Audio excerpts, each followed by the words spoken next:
Hello, Tina. Hello. Jake himself. I have some design questions. Okay.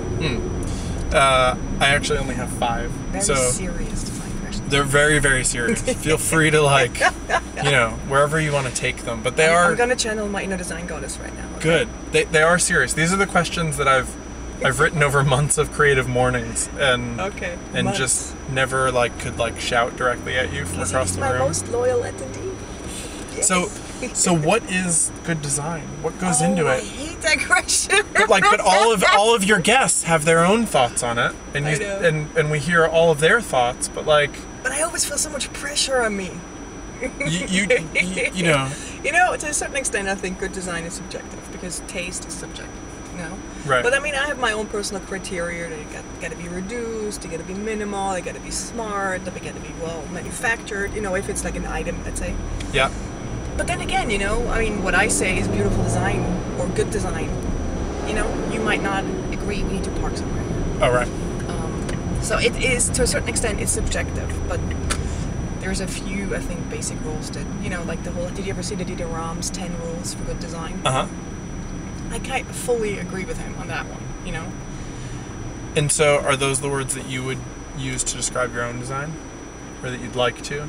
Yeah. Yeah? I mean, I'm all for minimal and reducing to the point of, take away until, I'm not for ornamental design. But then again, there's a place for it. Right. And some people love it, so I don't want to step on anyone's toes, but... So the last creative mornings that I went to, I forget who, the guy from the New York Times is talking about how important failure is. Yep, Koiben. And I found that really inspiring and exciting totally. and kind of awesome. Yeah. What was the last project you failed at and what did you learn from it? You don't have to give a name or anything. No, let me think.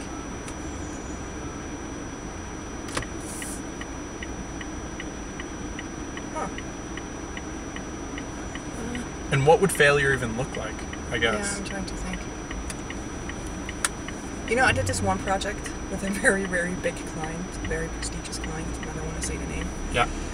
Where I just wish they would have let me build the back end. It was website related in a different way. And even though in their eyes it was a success, I think we can make it right. Yeah. In their eyes, they were happy and it was a success. In my eyes, it was not, because the back end, it's kind of like, when you design a car, there's the exterior, it can look beautiful, but then I'm a little nerdy, so what's under the hood has to be good too. And in my eyes, what was under the hood was not good, and it was not to the point where it could have been. And so to me, that was a failure. And so what can we learn from that? How can we learn from that? Yeah. Have a really good developer that helps you push through. Okay. To make a Porsche even under the hood. All right. Is that an answer? That is an answer. Okay. So people make a lot of to do about the Swissness of Swiss Miss. Yeah, the minimal stuff, right? But is that just good branding on your part, or do you feel that being Swiss has actually influenced your aesthetic? It definitely did. I mean, growing up in Switzerland, you are surrounded by a lot of very minimal Swiss. There's a Swiss aesthetic that did influence me growing up. I think I can make a line. No, I've completely sailed past. Okay, and I've definitely been influenced growing up in Switzerland. And, and I'm also, my tagline is Swiss Designer Gone New York, so I'm kind of milking it.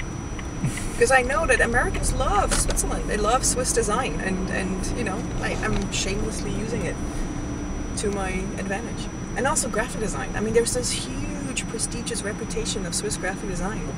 And I think I'm representing it. Right. With my work, and I really try, to do really good work. And again, minimal and grid-based and simple, and, so, yeah. And so, why do people love Helvetica and loathe Geneva? Is it Geneva? Is Geneva like the Helvetica knockoff? No, Ariel. Ariel, right. What's the... Is it... I can't believe we're talking about Helvetica. But that's like the Swiss Miss joke, isn't it? That you love Helvetica? I mean, it gets mentioned at every... Is it? Kind of. There's not a creative morning that goes by where somebody mentions Helvetica? Yeah, doesn't. I mean, I love what Gary Husband does, but the whole Helvetica thing is coming out of my ears. You know, it's like, it's too much. Even though it's the font I use on my blog. Right. But it's too much. It's actually starting to annoy me. I can't believe I'm saying this. Sorry, Helvetica. Why do people see Arial as a knockoff and not just an iteration or like if you look at it, if you compare some of the letters, you know, Helvetica is just beautiful, you know. It's just like the shape, you know. I can get really geeky when it comes to type. Yeah. Like we just looked at the letters in the store, right? Yeah. And you look at it like alone by itself, you know. There's like a perfect shape to a letter, and Arial, just some of them, they're not right. So they missed the mark. They just they butchered Helvetica. Where to park? So okay, last but not least, when we walked into the store, we were in like the most cluttered store ever, and I was kind of too embarrassed to take a picture of anything. I don't know why. I get very self-conscious. He's so wrong. It was cluttered, but there was awesome vintage stuff in there. Very cool. Right. So I'm kind of hurt you didn't even take a picture. Really? Yeah. Oh. Yeah. I wanted to take a picture of the tooth. There's this tooth that Tina seems to want. Like, she honestly got excited in a way that few people do about anything, where her eyes lit up. Just, oh my God, there's the tooth. I've wanted that tooth for forever. And I thought maybe I'll buy her the tooth. How hard can that be? It was a $400 tooth. A biological model. Like a schematic of a tooth. But you were explaining to me how with all of the clean and simplicity, just like a little bit of cluttered character, like the right piece kind of fits it all together. Well, it's not clutter. It's just like pieces that have stories, you know? Right. Like, I'm all for our apartment is extremely minimal. There's not much in there. It's very sleek design, but there's like little elements, like or just even if it's paintings, you know, that are whimsical in a way, that have a story. I just need that, because if it's all just sleek design, modern design, it gets too boring. And so what's the story with most of it? It's like how you found it, or just like it just sticks out. It's a little absurd. I mean, that tooth, and I want it in our living room. Right. It's a little absurd, but it would be the perfect conversation starter. People would walk in and go like, "What's up with the tooth?" You know. I really wanted to give it to you for our living room, but like, there's just not quite enough buckyballs sold. We're so close. So in light of that conversation, so buckyballs only really exist because of Tina. Like, now that I've said that out loud, maybe I really should go tooth don't you. worry. That tooth is good there. All right. You know, I like going back and checking it out. All right, we're gonna find some illegal parking and then find a little story of our own and then call it a day. Ah.